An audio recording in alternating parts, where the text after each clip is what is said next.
morning, everyone. Thank you for being here so bright and early. Nice to see your great faces. So I'll be talking about combination KTP with ND-YAG. I have no relevant disclosures. As a brief background, we'll go into the background of the KTP, talk about some comparisons to PDL, then we'll switch gears to ND-YAG, and then give in-office examples of how we use it as well. So having the dual wavelength system is great because it's mostly versatile and allows you to treat both superficial and deep vascular lesions. Generally speaking, with the more superficial ones, you're going to be going for the 532 KTP, and with the larger deep ones, you'll be using the 1064. And I won't spend too much time on this because I know Emily and I have the same graphs, but generally the KTP is vascular specific with a wavelength that corresponds very closely to that first absorption peak of hemoglobin at 542. I will just mention, though, that it does have a slightly higher coefficient of absorption for melanin compared to the PDL, so you have to be a little bit careful. It ends up being a double-edged sword because it can result in unwanted pigmentary change, but it can also be useful for targeting pigment. So if you're treating something that has a little bit of red and brown, you can use it to your advantage, but you generally want to be careful. In terms of what we use to treat, we do everything from telangiectasias to rosacea to cherryangiomas, bruising, dyschromias, and more. And when you look at the data, it does show that they are similarly effective with respect to treating both telangiectasias and redness. This was one split-face study, KTP on the left side, PDL on the right side, for 15 patients that had both telangiectasias and diffuse facial erythema. And they had 85% improvement on the KTP side and 75% improvement on the PDL side. But most importantly, when you look at the photos clinically, they both significantly improved. And here's another example of a patient in that same study. Of note, though, the authors did note that there was increased erythema and swelling post-treatment on the KTP side, which is very similar to what we see in clinic as well. This is another example, KTP versus PDL, in 20 patients, 3 treatments, 4-week intervals, and again, significant reduction in both groups, and no significant difference in efficacy between the two groups. So overall, they're both very useful for both of these conditions. It can also be used to treat scars. So this particular study looked at the treatment of 20 patients who had surgical scars and found there was no statistically significant difference between the KTP and the PDL. But again, the KTP was a little bit more painful and had a little bit more increased erythema and edema compared to the PDL. Okay, so with the 1064, we're targeting both hemoglobin and deoxyhemoglobin, and we have a wide variety of vascular indications. Essentially, you're having a slow and uniform heating of these veins, which causes damage and coagulation without rupturing the vessel, and that part is key. So you're essentially able to penetrate deeper enough into dermal veins to target that hemoglobin chromophore. And I love the study, and Dr. Coleman is here, so that's great. This was a large retrospective looking at 100 patients with facial reticular veins in that periorbital area. 89 out of 100 patients were very satisfied, and most patients reported between 75 to 100% improvement. And you can see here in this image, it's a beautiful result in this patient who had the periorbital veins. The authors did note that you must, of course, use eye protection, especially since you're very close to the globe, but as well as epidermal cooling and appropriately spaced pulses to prevent any adverse events. Venous lakes are also wonderful to be targeted by the 1064. So generally the 532 and the 595 just don't penetrate deep enough to target these venous lakes. And there was one prospective study that had 35 patients, 5 of whom had failed treatment before, 4 with sclerotherapy and 1 with PDL, and 94% of those venous lakes did clear completely with the 1064. So this wavelength is particularly great at treating that.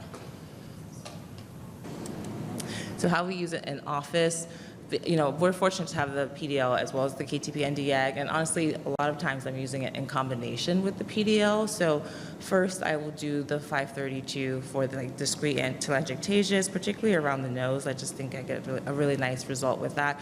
And then I'll follow with the PDL for diffuse redness. And so this video was in our clinic of a patient who had quite a few telangiectasias around his nose, and then he had a PDL for just the general global redness on the cheeks. And I do warn the patient that when we use the KTP, there probably will be some more swelling after the treatment, and most patients are okay with it. But hypothetically, if they weren't, then you could do the PDL for both of those. So with the KTP/ND-YAG devices, there are 2 I guess, major types, I would say. There probably are more, but in our office, we're fortunate to have both. The first, it has a contact cooling with a chilled sapphire window, and that was the one you saw in the prior video.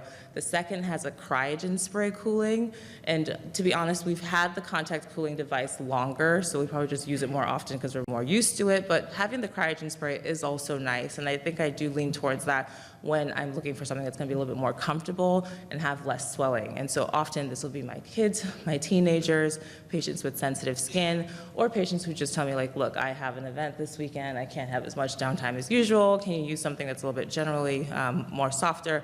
And that's when I'll use the cryogen spray device.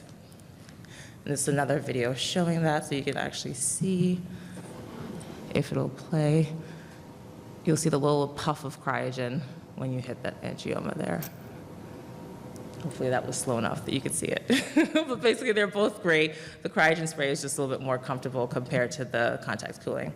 And this is a nice example. This patient was treated completely with the KTP. So you can see the significant improvement in both her telangiectasias and the matting on both sides of her face. Here's another example. So this is, I think, a little bit more classic for us. This was a combination. So the telangiectasias were treated with the KTP, and then the diffuse redness there were treated with the PDL. And this was done by Dr. Chappis. This was a patient of mine who has a port wine stain in addition to PIE from acne. So initially we were treating with the PDL, and he was getting beautiful improvement.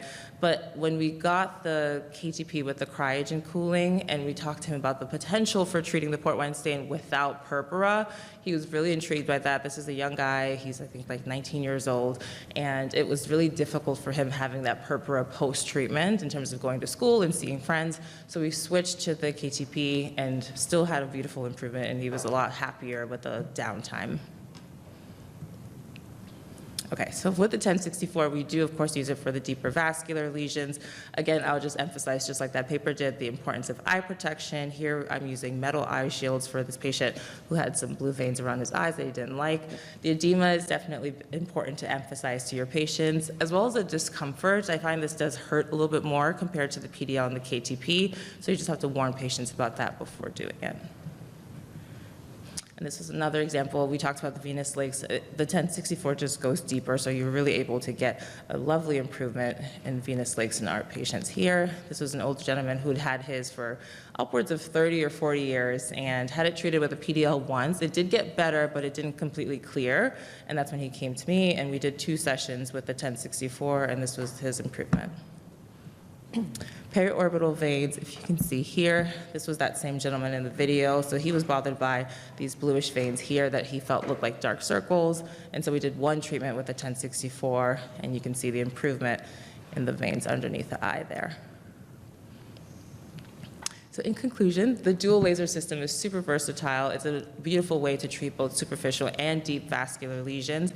Studies have shown it is similarly as effective as PDL in the treatment of telangiectasias, redness, and scars, although it is associated with increased post-procedure edema, and you have to warn patients about that before using it.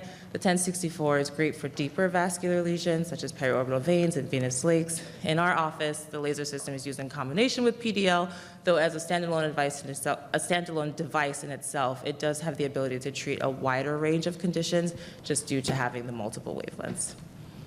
Thank you.